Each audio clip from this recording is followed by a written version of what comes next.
히브리서에서는 이 요셉의 믿음 중에서 가장 빛나는 순간이 언제였을까? 그건 죽음이라고 말하고 있습니다. 죽을 때, 임종시에 형들에게 모함을 받아가지고 보디발의 집에서 노예로 11년 그리고 감옥에 2년 갇혔거든요. 참 형들한테 팔려서 보디발의 집에서 11년 동안 원망하지 않고 산다는 게 나는 진짜 참 이게 쉬운 일이 아닌 것 같아요.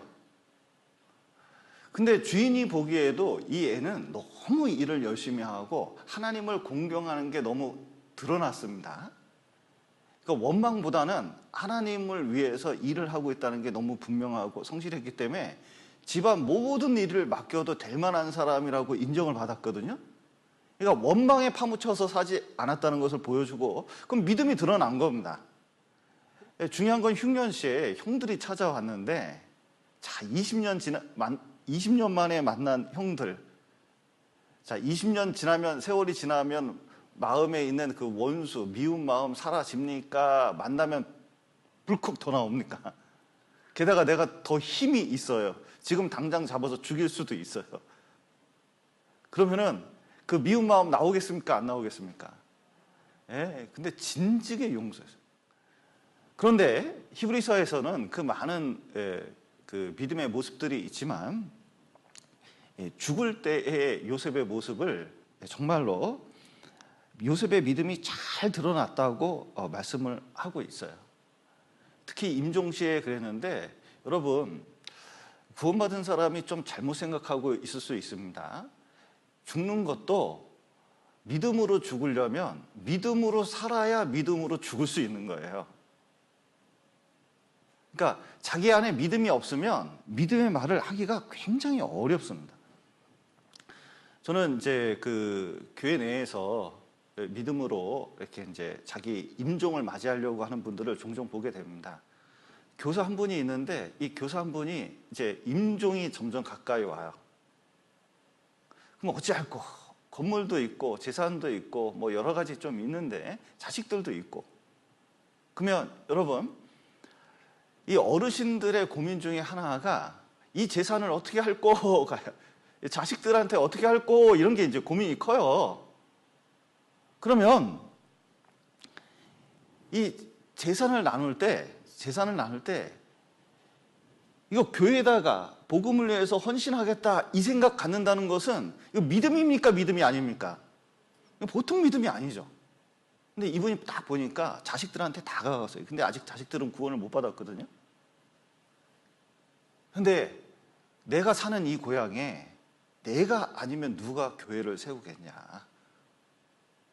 이 시골 마을에. 그래도 내가 가지고 있던 주변 사람들한테 복음은 전해야 되지 않겠냐. 그럼 교회를 세워야겠다. 뭐 구원받은 식구는 적지만 돈이라도 투자해가지고 밑바탕을 만들자. 그래가지고요. 자기 재산에 아주 큰 액수를 기부를 한다는 거예요.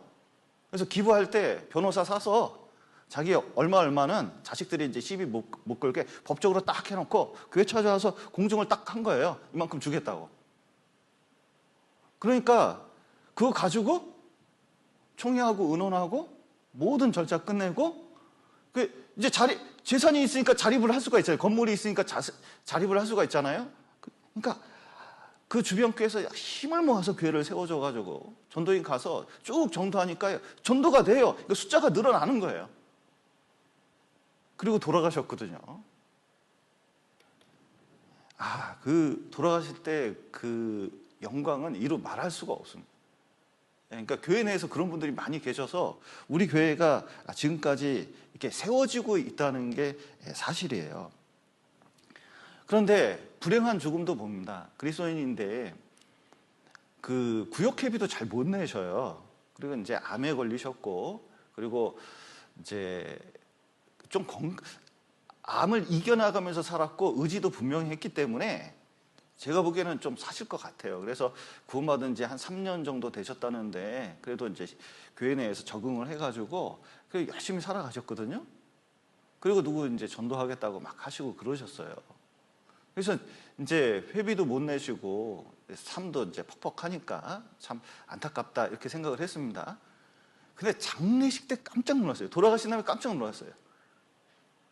자식이 있는데 자식이 와가지고 장례식장에서 술 퍼먹고, 아니 이게 상 주면 인사라도 받아야 될 거 아니에요.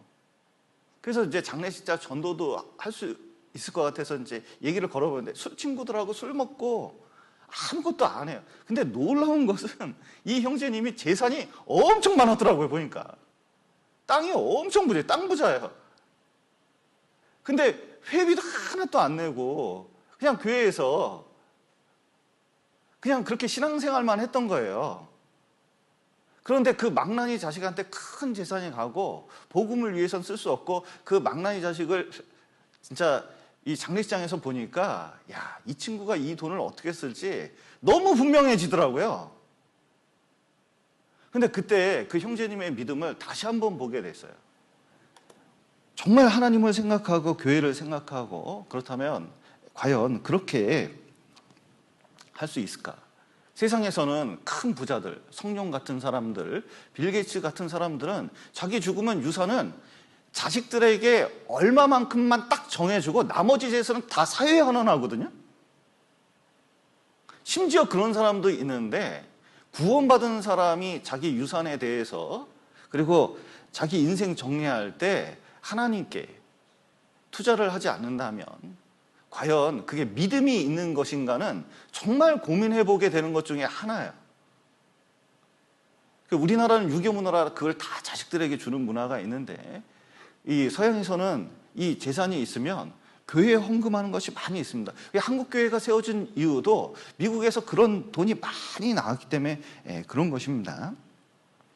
여러분들은 어떻습니까? 만약에 여러분이 종말을 맞이하게 되고 이제 임종이 가까이 온다면 도대체 내 자식들에게, 내 주변 사람들에게 무슨 유언을 남기고 무슨 유산을 남길 수 있겠습니까? 그래서 이제 어떤 분들은 이렇게 자식들이 이렇게 오면 통장 비밀번호는 뭐뭐뭐야 이렇게 되시는 분이 있습니다. 왜냐하면 자식들한테 돈 준다고 맨날 유산만 생각한 거예요. 그러니까 뭐 얘기해요? 비밀번호, 돈, 땅, 숨은 재산, 그거 나눠주는 거에 혈안이 돼 있는 거예요. 그럼 뭔 믿음이에요? 이 요셉이 임종시에 자기 믿음에 대해서 보여줬는데, 여기 한번 보시면 22절 다시. 믿음으로 요셉은 임종시에 이스라엘 자손들의 떠날 것을 말하고 또 자기 해고를 위하여 명하였으며. 자, 요셉이 만약에 이제 죽을 때가 됐습니다. 자식들이나 많은 사람이 몰려왔어요. 이거 보통 사람이 아니기 때문에. 애굽의 총리고 30세에 총리 돼가지고 몇 세에 죽었냐면 110세에 죽었거든요. 그 당시 가장 이 사람이 죽을 때 복이 있다 하는 것이 110세였어요. 그러니까 사람들이 다 와가지고 이제 자식들을 보면서 이렇게 이제 있을 때 여러분이 죽게 되면 무슨 얘기하고 싶습니까? 만약에 요셉이 총리고 이스라엘 민족들이 이제 남의 땅에서 온 거잖아요. 그러니까 우리가 일본 땅 들어간 거하고 똑같은 거예요. 만주벌판 들어간 거 똑같습니다. 근데 정권을 딱 잡았어요. 그러면 이런 얘기 할 거예요. 궁궐의 비밀이 이거라서 권력을 잡으려면 이렇게 해야 돼. 비법을, 노하우를 전수하는 거. 왜냐면 여기서 애굽에서 오랫동안 있어야 되니까. 그리고 어디 내가 돈을 요셉 창고 이렇게 해가지고 돈 좀 이렇게 많이 벌어놓고 거기다 숨겨놨으니까 그거 가지고 나중에 후손들 좀 잘 돌보라. 뭐 이런 얘기 할 수도 있잖아요.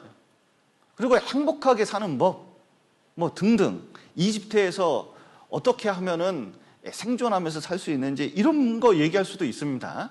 근데 요셉은 그런 얘기 안 했어요. 권력도 재산도 뭐 유산 그런 게 중요한 게 아니에요. 믿음이 있기 때문에 지금 이스라엘 자손들에게 뭘 말했냐면 22절 한번 보시죠. 믿음으로 요셉은 임종시에 이스라엘 자손들의 뭘 말했다고요?